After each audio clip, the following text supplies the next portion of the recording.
ഇടുക്കിയിലെ വ്യാജ പട്ടയ പരാതിയിൽ സർക്കാർ അന്വേഷണത്തിൽ ഹൈക്കോടതി വിമർശനം. തെളിവുകൾ കണ്ടെത്തിയിട്ടില്ലെന്നും സംശയത്തിന്റെ പുറത്ത് നടപടിയെടുക്കാനാകില്ലെന്ന് സർക്കാർ കോടതി അറിയിച്ചു.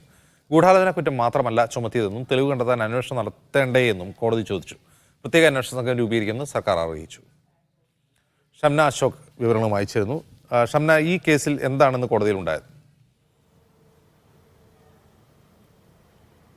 വ്യാജ പട്ടയ വിതരണവുമായി ബന്ധപ്പെട്ട് നേരത്തെ തന്നെ ചില കേസുകൾ ഹൈക്കോടതിയുടെ പരിഗണനയിലുള്ളതാണ്. ഇതിൽ അന്വേഷണം നടക്കാത്തതിലും അതിൽ പുരോഗതി ഇല്ലാത്തതിലും ഹൈക്കോടതി നേരത്തെ പലതവണ സർക്കാരിനെ വിമർശിക്കുകയും ചെയ്തിട്ടുണ്ട്. ഏതായാലും 42 കേസുകളിൽ നടപടികൾ പുരോഗമിക്കുകയാണ് എന്നുള്ളതാണ് നിലവിൽ സർക്കാർ ഹൈക്കോടതിയെ അറിയിച്ചിരിക്കുന്നത്. പക്ഷേ ഗൂഢാലോചന കുറ്റം മാത്രമാണല്ലോ ചുമത്തിയിട്ടുള്ളത് എന്നുള്ള കാര്യം കോടതി ചോദിച്ചിട്ടുണ്ട്. ഇത് ക്രിമിനൽ ഒഫൻസ് വരുന്നതാണ്. അതുകൊണ്ട് തന്നെ മറ്റു വകുപ്പുകൾ കൂടി കൂട്ടിച്ചേർക്കേണ്ടതില്ലേ എന്നുള്ളതാണ് കോടതി പ്രധാനമായും ചോദിച്ചിട്ടുള്ളത്. അതിൽ നടപടി പുരോഗമിക്കുകയാണ്. പക്ഷേ തെളിവുകൾ കണ്ടെത്താതെ അത്തരം ഒരു കാര്യങ്ങളിലേക്ക് കടക്കാൻ കഴിയുകയില്ല എന്നുള്ളതാണ് സർക്കാർ കോടതിയിൽ അറിയിച്ചിട്ടുള്ളത്. ഏതായാലും മൂന്നാറിലെ ഭൂമി വിഷയവുമായി ബന്ധപ്പെട്ട് ഒരു പ്രത്യേക അന്വേഷണ സംഘത്തെ രൂപീകരിക്കുന്നുണ്ട് എന്ന് സർക്കാർ ഇന്ന് ഹൈക്കോടതി അറിയിച്ചിട്ടുണ്ട്. അത് 2-3 ആഴ്ചക്കുള്ളിൽ തന്നെ ആ പ്രത്യേക അന്വേഷണ സംഘത്തെ രൂപീകരിക്കും എന്നുള്ളതാണ് അറിയിച്ചിട്ടുള്ളത്. അതിൽ ഈ പ്രത്യേക അന്വേഷണ സംഘം രൂപീകരിക്കുമ്പോൾ അതിൽ കൃത്യമായി കാര്യങ്ങൾ പറഞ്ഞു നൽകാൻ, ഉദ്യോഗസ്ഥർക്ക് കാര്യങ്ങൾ പറഞ്ഞു നൽകാൻ സത്യസന്ധരായ റവന്യൂ ഉദ്യോഗസ്ഥരെ തന്നെ നിയമിക്കണം എന്നുള്ള ഒരു നിർദ്ദേശം ഹൈക്കോടതിയുടെ ഭാഗത്ത് നിന്നുണ്ടായിട്ടുണ്ട്. ഏതായാലും ഈ സ്പെഷ്യൽ ഇൻവെസ്റ്റിഗേഷൻ ടീം രൂപീകരിക്കുന്ന ുമായി ബന്ധപ്പെട്ട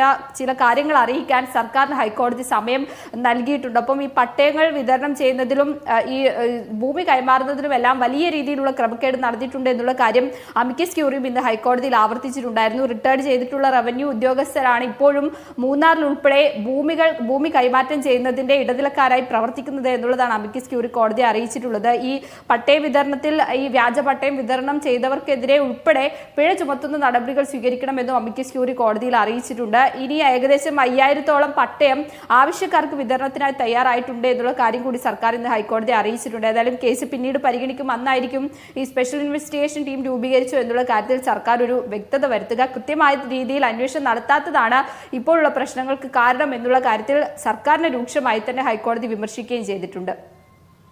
ശരി ഷംന.